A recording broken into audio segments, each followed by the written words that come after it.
नमस्कार। सिंप्लीफाइड वैदिक astrology channel में आप सभी दर्शकों का बेहद स्वागत है।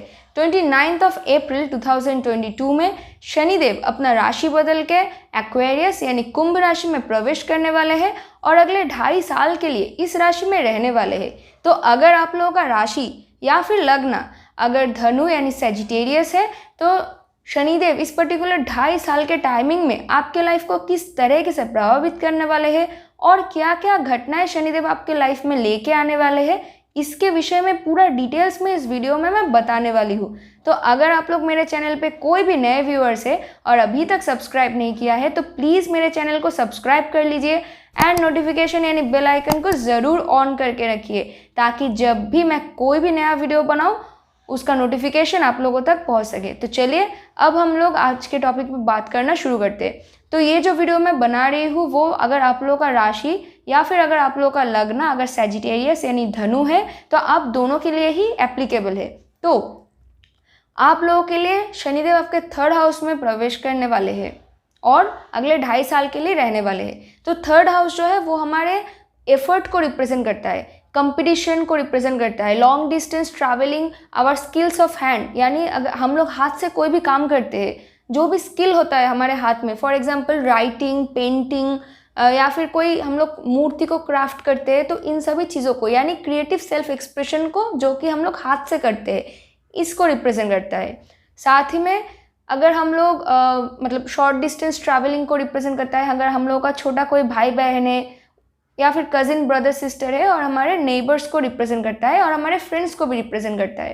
तो 3rd हाउस इन सारे चीज़ों को जो है वो रिप्रेजेंट करता है। और यहाँ पे शनिदेव आ रहे हैं तो शनिदेव क्या क्या रिप्रेजेंट करते हैं, वो ड्यूटी, कमिटमेंट, सैक्रिफाइस, स्ट्रक्चर होना, ऑर्गेनाइज्ड होना, डिसिप्लिन होना और वो रियलिटी चेक इन करवाते हैं जो हम लोगों में से किसी को भी ज़्यादा पसंद नहीं आता है। ठीक है, तो इस वक्त क्या होगा ना कि शनिदेव आपको आपके जो भी आप लोग एफर्ट डाल रहे हो, चाहे वो किसी चीज़ की तरफ ही क्यों ना हो, अगर आप लोग किसी चीज़ की तरफ एफर्ट डाल रहे हो तो वो उस एफर्ट की तरफ आपको रिस्पॉन्सिबल बनाएंगे। ऐसा नहीं कर सकते आप लोग कि कोई भी चीज़ के ऊपर आप लोग एफर्ट डाल रहे हो पर जितना डालने की ज़रूरत है उतना नहीं डाल रहे हो, कभी कभी हम लोग करते हैं ना। तो शनिदेव इस वक्त मेक श्योर करेंगे कि अगर आप लोग किसी चीज़ के ऊपर एफर्ट डाल रहे हो तो वो रिस्पॉन्सिबली एफर्ट डाल रहे हो, वो माइंडलेस नहीं है।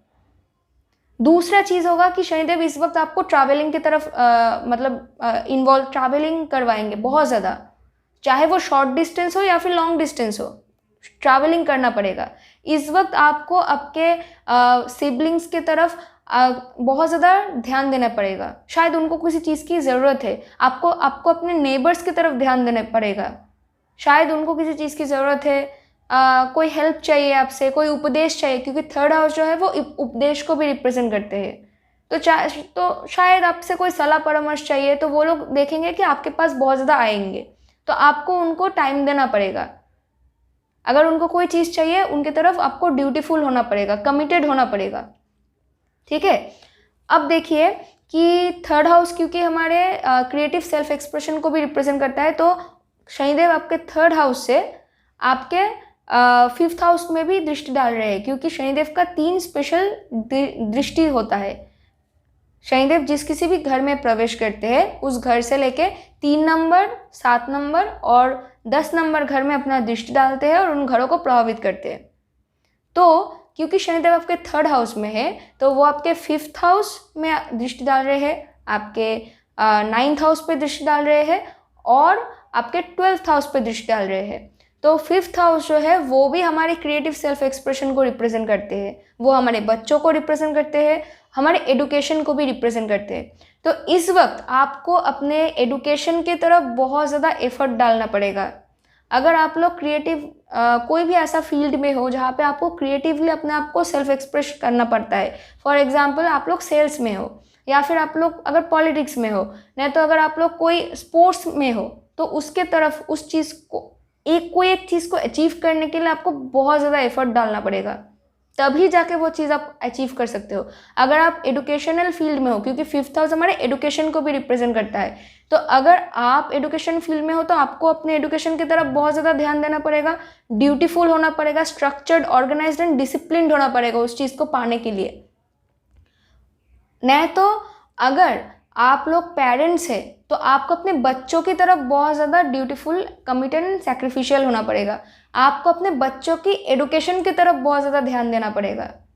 हो सकता है कि आप अब तक अपने बच्चों के एडुकेशन की तरफ ध्यान नहीं दे रहे थे, जिसके वजह से आप उनके स्कूल से या फिर कॉलेज से या फिर उनके टीचर्स के पास से बहुत ज़्यादा आपको कंप्लेंट्स आ रहा है। क्योंकि 3rd हाउस जो है वो हमारे राइटिंग स्किल्स को भी रिप्रेजेंट करता है। तो फॉर एग्जांपल कि आप में से कोई अगर राइटर्स हो तो आप लोग शायद पिछले दो साल से, 1.5 साल से कुछ एक राइटिंग आप लोग कर रहे थे, कोई एक बुक आप लोग लिख रहे हो, और क्योंकि 3rd हाउस के एकदम ऑपोजिट 9th हाउस होता है और शनिदेव 9th हाउस में भी दृष्टि डाल रहे हैं, तो वो जो है वो पब्लिशिंग को रिप्रेजेंट करते हैं 9th हाउस। तो अब वो किताब जो आप लिख रहे थे उसको पब्लिश करने की कोशिश कर रहे हो, पर पब्लिशर के पास जैसे ही लेके गए वो उन्होंने रिजेक्ट कर दिया। क्यों? आपको लग रहा है कि आपके 3rd हाउस में आए हैं शनिदेव तो इस वजह से हुआ है। ऐसा नहीं है। आप अगर उस किताब को पढ़ के देखेंगे खुद तो आपको पता चलेगा कि शायद बहुत ज़्यादा स्पेलिंग मिस्टेक है, शायद बहुत ज़्यादा ग्रामेटिकल मिस्टेक है, शायद उस किताब की तरफ जितना एफर्ट आपको डालना था आपने नहीं डाला था, जिसके वजह से वो उस पब्लिशर को पसंद नहीं आया है।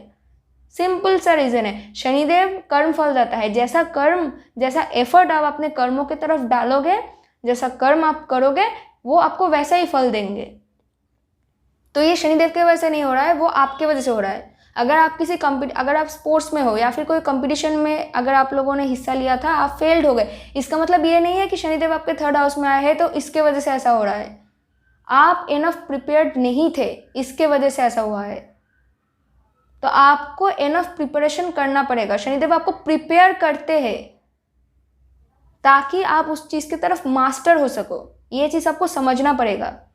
अब क्योंकि शनिदेव आपके 9th हाउस पे दृष्टि डाल रहे हैं तो 9th हाउस जो है वो हमारे फादर, गुरु, मेंटोर को रिप्रेजेंट करता है। तो उनके तरफ आपको रिस्पॉन्सिबल होना पड़ेगा, ड्यूटीफुल होना पड़ेगा, कमिटेड होना पड़ेगा। उनकी किसी भी ज़रूरत को आपको पूरा करना पड़ेगा इस वक्त। साथ में शनिदेव जो है वो थोड़ा ओल्ड थिंकिंग को रिप्रेजेंट करते हैं, थोड़ा ऑर्थोडॉक्स चीज़ों को रिप्रेजेंट करते हैं। तो 9th हाउस हमारे स्पिरिचुअल बिलीफ सिस्टम और हमारे रिलीजियस बिलीफ सिस्टम को रिप्रेजेंट करता है। तो देखेंगे कि आप लोग अपने खुद के, आप लोग चाहे किसी भी धर्म के क्यों ना हो, आप लोग अपने धर्म की तरफ बहुत ज़्यादा ऑर्थोडॉक्स हो जाएंगे कि बहुत ज़्यादा आप लोग मतलब स्टिफ हो जाएंगे कि नहीं, मेरा धर्म मैं जो मानती हूँ वही मानती हूँ या फिर मानता हूँ वही एकदम सही है, बाकी सब मतलब थोड़ा आप लोग रिबेलियस हो जाएंगे दूसरे लोगों की तरफ, दूसरे धर्म की तरफ। ओके।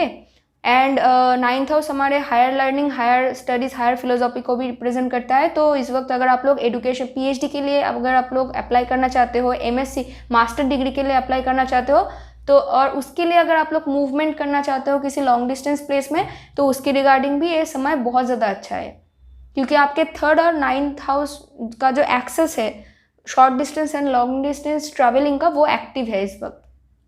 और शनिदेव आपके 12th हाउस और फॉरेन लैंड को भी दृष्टि डाल रहे हैं।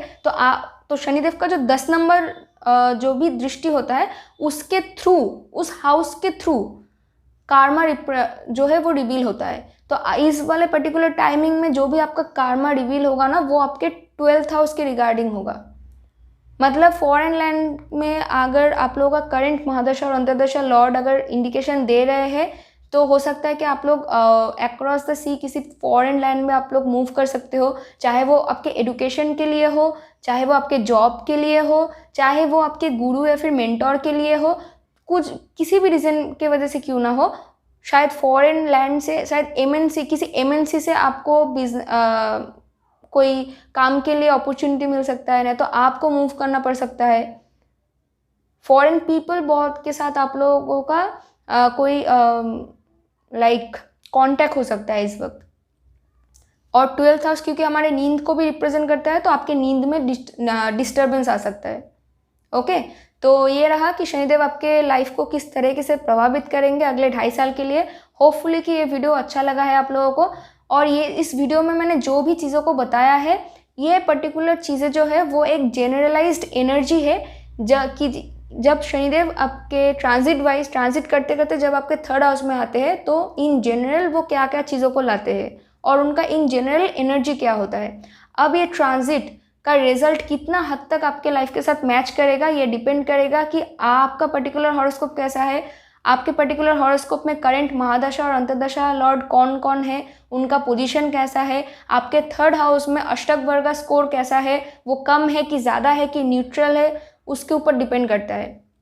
और अदर प्लानिटरी एस्पेक्ट कैसा है, कहाँ पे है, प्लानिटरी प्लेसमेंट अदर कहाँ पे है, तो इन सारे चीज़ों के ऊपर जो है ट्रांजिट का जो रिजल्ट है वो डिपेंड करता है एंड वेरी करता है। यहाँ पे मैंने जो भी बताया है प्रेडिक्शंस वो जनरलाइज्ड है। ओके, तो होपफुली आप लोगों को ये वीडियो अच्छा लगा है। Thank you so much for watching my video. मुलाकात होगी आप सभी लोगों से मेरे अगले वीडियो में, तब तक के लिए bye. Thank you so much for watching my video.